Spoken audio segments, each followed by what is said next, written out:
पहलगाम हमले से पूरा विश्व स्तब्ध है।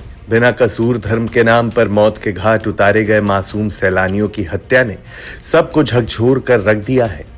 हमले के बाद भारत सरकार पाकिस्तान के खिलाफ लगातार कड़े एक्शन ले रही है। इसी क्रम में जम्मू कश्मीर में आतंकवादी हमले के बाद भारत सरकार ने पाकिस्तानी नागरिकों को देश छोड़ने का आदेश दिया था। क्या है पूरा मामला? भारत में रह रहे पाकिस्तानियों को मिली थी 48 घंटे की मोहलत। देश छोड़ने का जारी किया गया था फरमान। पाकिस्तान से भी वापस लौटे भारतीय। दरअसल पहलगाम हमले के बाद भारत सरकार ने सख्त कदम उठाते हुए शॉर्ट टर्म वीजा पर आए सभी पाकिस्तानी नागरिकों को वापस भेज दिया है। आदेश के अनुसार भारत में मौजूद सभी पाकिस्तानी नागरिकों को लौटाया गया है। हालांकि एक पाकिस्तानी नागरिक जो मेडिकल वीजा पर भारत आया था वो 30 अप्रैल को वापस जाएगा।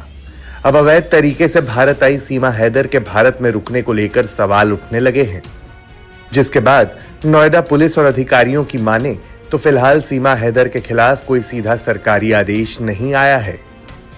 पुलिस ने साफ किया है कि जैसे ही केंद्र से कोई निर्देश मिलेगा आगे की कार्रवाई की जाएगी। वहीं पाक लौटने को लेकर सीमा ने साफ मना कर दिया है। सीमा का कहना है कि उन्होंने भारत में हिंदू रीति रिवाज से सचिन मियां से शादी कर ली है और अब एक बच्चे की मां भी बन चुकी है, इसलिए वो अब पाकिस्तान नहीं जाएगी।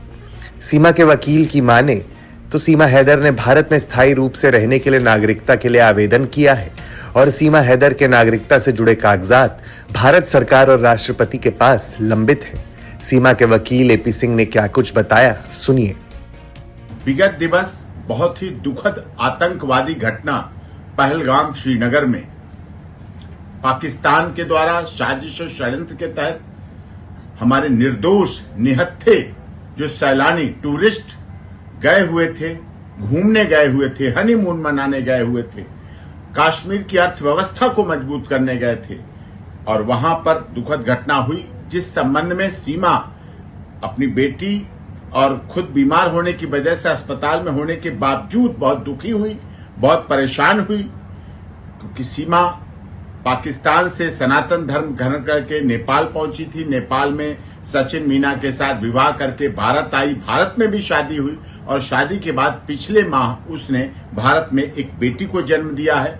और भारत सरकार ने इस संबंध में जो निर्णय लिया है, सार्क वीजा टूर के संबंध में, जो बहुत अच्छा निर्णय है, आतंकवाद खिलाफ निर्णय है, लेकिन सीमा के मामले में सीमा के सारे डॉक्यूमेंट्स माननीय गृह मंत्रालय, भारत सरकार और एटीएस के पास जमा है। माननीय महामहिम राष्ट्रपति जी का याचिका लंबित है। सारे आदेश जो सीमा माननीय अदालत ने दिए थे जमानत के दौरान, उत्तर प्रदेश की माननीय अदालत के द्वारा जो आदेश सीमा को जमानत के समय दिए गए, उनका पूरी तरह से पालन कर रही है। यानी सीमा पर अंतिम निर्णय लिया जाना बाकी है। जब तक कोई अंतिम फैसला नहीं होता सीमा भारत में ही रहेगी। भारत सरकार द्वारा उठाए गए इस कदम को सुरक्षा व्यवस्था से जोड़कर देखा जा रहा है ताकि देश की आंतरिक सुरक्षा को मजबूत बनाया जा सके। सीमा हैदर का मामला अब भारत में कानूनी प्रक्रिया के तहत आगे बढ़ेगा।